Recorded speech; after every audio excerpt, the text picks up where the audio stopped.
So my first year in Russia इस श्रृंखला के दूसरे वीडियो में आपका स्वागत है। यहाँ पे हुआ कुछ यूँ कि मैंने बताया कि भाई फर्स्ट ईयर पास करना मुश्किल होता है। ये स्क्रीनिंग टेस्ट है आपका, that if you are going to stay in this university और you are going to get expelled. Basically ये है, अगर आप एकदम ही निठल्ले हो तो अदर यूनिवर्सिटीज़ में जहाँ कंसल्टेंसी का पावर चलता है ना, वहाँ पे ये देखे कंसल्टेंसी वाले एक्स्ट्रा अटेम्प्ट्स दिलवा देते हैं या पेपर इजी कर, पर आई डोंट नो, मुझे नहीं पता। बट हाँ, consultancies can interfere and save your admission, but in NSMU there is absolutely nobody. Absolute power enjoy करते हैं हमारे जो भी फैकल्टी वाले हैं, यानी कि हमारे department of biology, department of whatsoever. अगर तुमने वहाँ पे अगर मक्कारी करी, तुमने नहीं पढ़ा, तुम सोचो कि पैसे खिला के पास नहीं होगे पास, it's not like that. Also मैं बता रहा था टीचर्स कैसे होते हैं। देखो, पास बेसिकली बाकी सारे सब्जेक्ट में तुम्हें जजोत कहते हैं, मतलब कि क्रेडिट, मतलब कि final credit, now you can proceed to your another year. वो क्रेडिट तुम्हें बाकी सब्जेक्ट में मिल सकता है अगर तुम थोड़ा बहुत एफर्ट मारो, बट बायोलॉजी उसका रिटन पेपर होता है, वहाँ पे तुम क्रेडिट तुम्हारे लिए फाइनल एग्जाम होता है उसका, वो लेना काफ़ी मुश्किल है। वो फाइनल एग्जाम तुम्हें पास करना ही पड़ेगा, और उसमें ना उससे पहले तुम्हारे होते हैं, देखो, तो बेसिकली तुम्हारे 3 क्वेश्चन होते हैं और तीनों क्वेश्चन तुम्हारे अटेम्प्ट होने जरूरी है। तीनों क्वेश्चन में 3 पॉइंट से ज़्यादा आने चाहिए। 3 point is passing point, 2 point is failed. 3 से 5 नंबर का, मतलब 5 नंबर का होता है, 3 नंबर तुम्हें तीनों में चाहिए। सेक्शनल कट ऑफ है, तीनों क्वेश्चन में 3 नंबर चाहिए। अब पहला क्वेश्चन होता है MCQ बेस्ड, उसमें होते हैं कम से कम 30 MCQs, राइट। सेकंड जो होता है उसमें 2 क्वेश्चन होते हैं, सेकंड सेक्शन, सॉरी 3 सेक्शन होते हैं, सेक्शनल कट ऑफ होता है, आई वाज रॉन्ग। पहले सेक्शन में MCQ होता है, 30 MCQ होता है, जिसमें से 21 तुम्हारे सही होने चाहिए। सेकंड में 2 क्वेश्चन होते हैं, मैं आपको फाइनल एग्जाम का बता रहा हूँ मेरे भाई। 2 क्वेश्चन होते हैं, दोनों में तुम्हें, मतलब दोनों मिला के तुम्हें 3 आने चाहिए 5 में से, आई डोंट नो हाउ। तीसरा जो होता है, एक क्वेश्चन होता है काफ़ी बड़ा होता है, जेनेटिक प्रॉब्लम, वो तुम्हारा 100% सही होना ही चाहिए, इफ नॉट 100% देन 90%।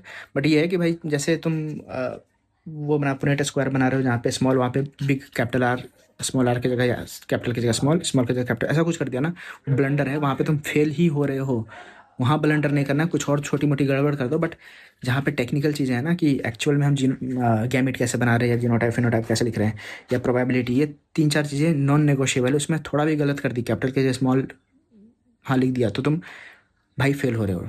लिखवा के ले लो मेरे से, और हुए भी है बच्चे कि भाई मैंने बस कैपिटल की जगह स्मॉल कर दिया, उस वजह से मुझे फेल कर दिया। भाई वही तो पूरा पॉइंट था भाई पूरे जेनेटिक्स का, कि तुमने रेसेसिव को डोमिनेंट, डोमिनेंट को रेसेसिव कर दिया।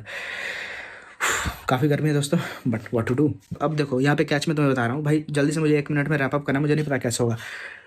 अब यहाँ पे चीज़ ये है ना मेरे भाई कि जो पहला ना MCQ, वो कुछ भी भाई, मतलब इंडियन बुक से उठा कुछ भी दे देते हैं, वो पढ़ाते भी नहीं है, हमारे सिलेबस में भी नहीं है। जैसे कि ना हमें वहाँ जाने के बाद PDFs मिलते हैं, बुक्स मिलते हैं कि भाई इसमें से पढ़ना है तुम्हें।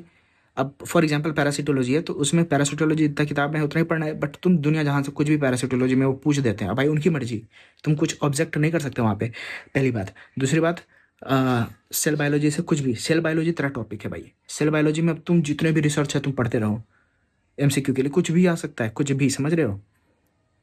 मतलब तुम 11th-12th से तुम्हारा पार घाट नहीं लगना है, पूरी सेल बायोलॉजी की अगर मोटी सी किताब आती है पूरी पढ़नी पड़ेगी। अब यह है कि वो MCQ की बात हुई, वो काफ़ी टफ होता है। उसके बाद 2 जो होते हैं वो हो जाते हैं, अगर तुमने बढ़िया से पढ़ाई करी है पूरे साल, हो जाएगा। मैं डरा नहीं रहा हूँ तुम्हें भाई, मुझे तुम्हें कोई एडमिशन थोड़ी बेचना है कि आओ मेरे कंसल्टेंसी के थ्रू तुम admission, it's not like that. मैं तुम्हें अपनी आप बीती बता रहा हूँ भाई, कि कैसे बच्चे फेल हो रहे हैं और कैसे एक्सपल्सन तक ये चीज़ जाता है, ये बता दी मैंने तुम्हें।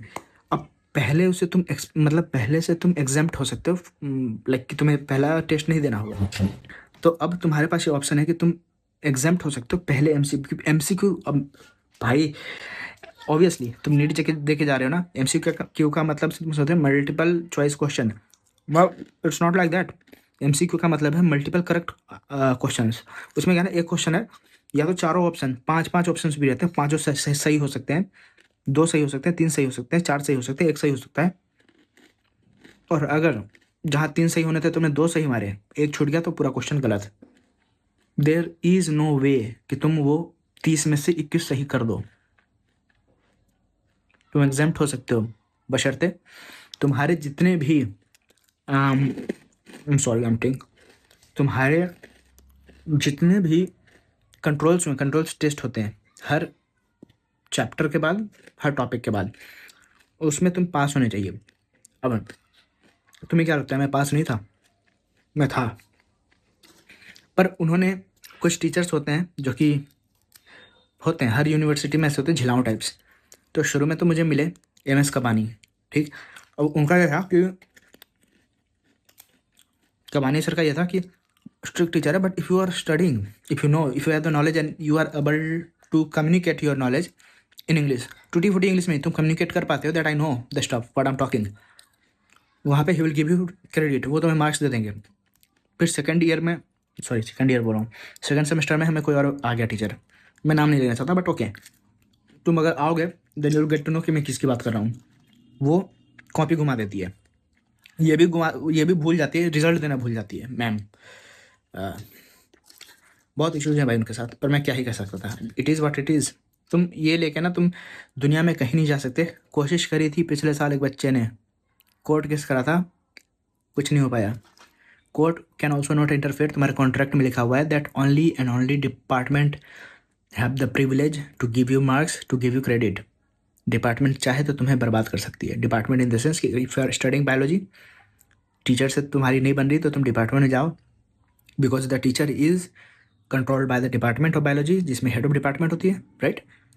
तो जिसका नाम है कतरीना। तो अगर वहाँ से तुम कुछ करवा सको तो करवा सको, बाकी और वो भी टीचर की बात को, क्योंकि ये है ना कि भाई लोअर कोर्ट को अपर कोर्ट जो है या जो भी है, सुप्रीम कोर्ट है, हाई कोर्ट है, वो ज़्यादातर उनके डिसीजंस को नहीं काटती है जब तक एब्सोल्यूट ही कुछ ऐसा ना हो।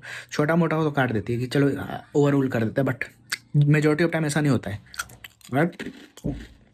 तो मेरे में क्या था, उसने क्वेश्चन घुमा दिया, मैं पेपर घुमा दिया। अब भाई मैं जाऊँ मंडे, ट्यूसडे और फ्राइडे, ये 3 दिन होता था। मंडे गया, टाइम नहीं, ट्यूसडे गया, फिर टाइम नहीं। भाई पैसे मेरे यहाँ पे वेस्ट हो रहे, मेरे सारे क्लासेस बंद हो गए थे, एग्ज़ाम आ रहा था। अब मुझे जल्दी से डेट क्लियर करना था। अगर मैं अपना डेट क्लियर नहीं करता, मेरे कंट्रोल्स में पास नहीं वो लिखती, तो मुझे फर्स्ट पेपर देना पड़ता, और वहाँ से एग्जाम होना है तो सारे डेट्स क्लियर होने पर चाहिए। तो करने जा रहा हूँ भाई, वो भगाई जा रही है भाई, कम से कम ना मैं 7-8 बार गया। अंत में सॉरी भाई, मुझे लगता है ना ये वीडियो मुझे यूट्यूब पे डालनी पड़ेगी, because it's getting so big, इतना लंबा लेंथ हो गया। बट क्या करूँ यार, एक स्टोरी को बताने के लिए ना पूरे साल की स्टोरी है भाई, 1 मिनट में तो नहीं समेट पाऊंगा। आई एम सॉरी, मैं आपको धोखा नहीं दे सकता, बट ऐसा था। तो फिर उसने वो कर दिया, मेरे पास भाई टाइम नहीं। अब मुझे बार बार दौड़ के जाना पड़ रहा है, हर दिन वो मना कर रही है भाई, हर दिन 100 रूबल्स लग रहे हैं। मैं आपको अब प्राइसिंग के बारे में मैं अलग वीडियो में बताऊंगा। हर दिन मुझे दौड़ के जाना पड़ा है, हर दिन 100 रूबल्स का खर्चा आ रहा है, और वो मना कर रही है कि यू कांट, मतलब आज तुम्हारे पास, आई डोंट हैव टाइम, मैं जा रही हूँ। भाई अंदर से रोना आ जा रहा था कि अगर मैं ये कर रहा था कि अगर नहीं ही पढ़ाना तो तुम साले एडमिशन ही मतलब पहले बता, मतलब कोई ऐसा मेरे को कोई पहले बता देगा कि ऐसा होना, तो मैं आता ही नहीं। इस उस पर आ गया था कि चलो अब चचनियाँ लगना ही है तो मैं अब जाऊँगा। अब ये वो वो मैम थी, उनका लास्ट डे था, बच्चे भी सारे ख़त्म हो गए, बस हम ही 3-4 बच रहे थे। तो मैं गया, मैंने कहा मैम डेट क्लियर कर दो। मैंने बोले कि why do think I will clear your debt. तो मैंने कहा कि मैम कबानी सर थे मेरे फर्स्ट सेमेस्टर में, हर कंट्रोल मैंने फर्स्ट अटैम्प्ट में निकाला है, आपके भी लास्ट के 2 कंट्रोल मैंने फर्स्ट अटैम्प्ट में निकाला है, लास्ट के 6th कंट्रोल में आपने मेरा डेट लगाया। आप मेरे से कुछ भी पूछ लो उस कंट्रोल से, पैरासिटोलॉजी टू बी प्रिसाइज, एरेक्नोएंटोमोलॉजी से था, और हेलमिन्थोलॉजी से 2 मेरे बच रहे थे।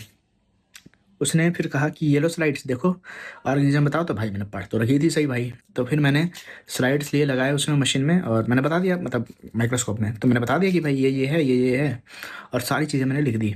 तो उसके बाद वो थोड़ा मतलब उसको लगा कि हाँ चल सही है। देखो टीचर भी है ना तो ओवरवेलम्ड हो जाती है, क्योंकि बहुत सारे बच्चे सर पे चढ़ जाता है कि मेरा भी करो क्लियर, मेरा भी करो।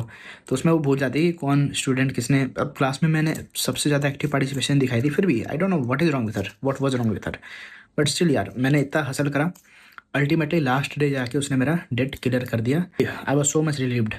एंड देन कम्स कि हमारा ही पहले दिन 25 तारीख को फाइनल एग्जाम में सबसे पहले ग्रुप 6 का था। फर्स्ट टाइम मैं गया वहाँ पे, सारे क्वेश्चन देखा भाई मेरे से होगा नहीं होगा, ट्रिपैनोसोमा के बारे में, उसके जितने भी स्पीसीज उसके बारे में, उसका host, intermediate host, life cycle, sorry diseases, location, जियो लोकेशन, कहाँ पे पाया जाता है, कौन सी बीमारी फैलाता है, सारी चीज़ें ट्रिपैनोसोमा के बारे में लिखनी थी।